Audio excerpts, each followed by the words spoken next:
Time for the French papers. I have a sneaking suspicion François Fillon might be mentioned in a few of them. Of course, he's been placed under formal investigation for misuse of public funds, Haxi. He has, and you're not wrong. This is absolutely the story that's dominating French front pages today. So let's start by taking a look at today's Le Parisien. The headline reads, Ce que ça change ou pas, what this is going to change or not, set against an image of a rather tense-looking Fillon. The paper reminds us that this latest turn of events comes just 40 days before the French head to the polls for the first round of voting, and that this situation is really unprecedented. Fillon has become the first major candidate ever to run for the top job while under formal investigation for misusing state money. But the article that follows goes on to question just how likely this all is to affect the final weeks of his campaign. After all, the so-called Penelope Gate scandal, whereby he stands accused of paying family members a lot of cash for jobs they never actually did, has been rumbling on for weeks now, and still Fillon is vowing to fight until the bitter end. We also read here that if there is any trial, it won't be for at least a few years. You pulled out a cartoon, haven't you, from the same paper? Yes, so here we see a rather smug-looking Fillon this time, meeting with a judge who tells him about this formal investigation against him. Fillon tells him, "I'll see you in 10 years, at the end of my second term, if I haven't shut you up before that." A not-so-subtle reference there to the fact that Fillon's been overtly critical of the judiciary in recent weeks. While it's all still going on, of course, Fillon is just kind of pressing ahead, really, isn't he, with his presidential campaign? He absolutely is, and as we read in centre-right daily Le Figaro, after being summoned by judges yesterday, Fillon actually kept a series of meetings, almost, quote, as if nothing had happened. And in the editorial just below, we get a rather optimistic assessment of how things are going to pan out for the centre-right candidate. Yes, the fact that he's been placed under formal investigation is a setback, but it's no sword of Damocles. The scandal is by no means forgotten, but according to this article, it will no longer be powerful enough to drown out the rest of his campaign.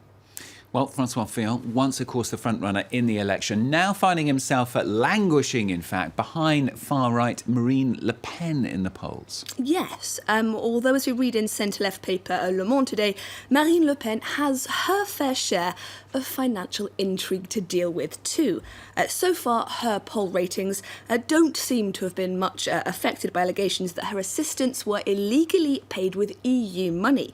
Now, this piece questions whether two sets of legal proceedings accusing her of dishonesty regarding her own monetary affairs will damage her a little more. The taxman is essentially accusing her of wildly undervaluing her assets, namely two properties, one of which Le Pen declared as being worth €2.5 million, but which authorities think is worth something more like €5 million.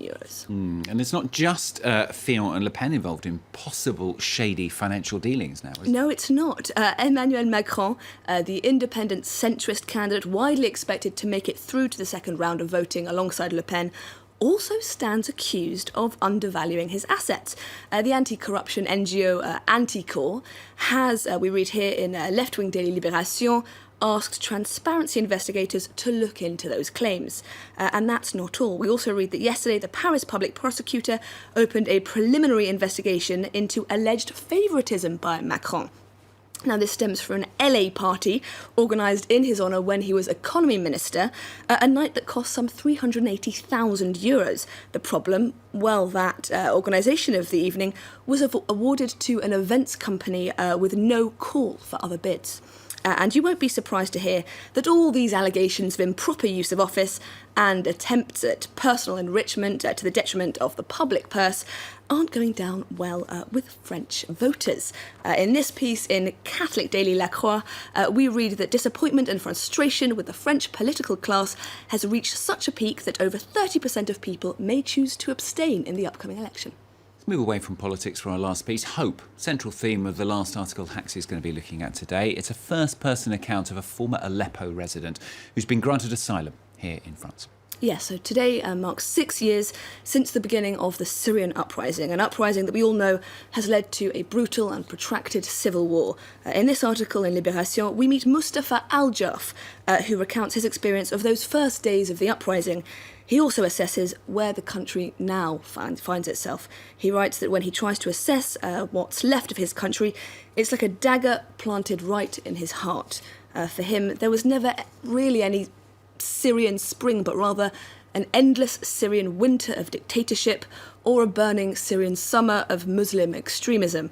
But, insists Al-Jarf, that wasn't how it felt 6 years ago, when Syrians contracted what he calls the virus of hope, the hope that another life was possible and that Syrians were able to invent it. He calls hope Syria's original sin, a crime they committed with passion and a crime the country continues to pay for dearly.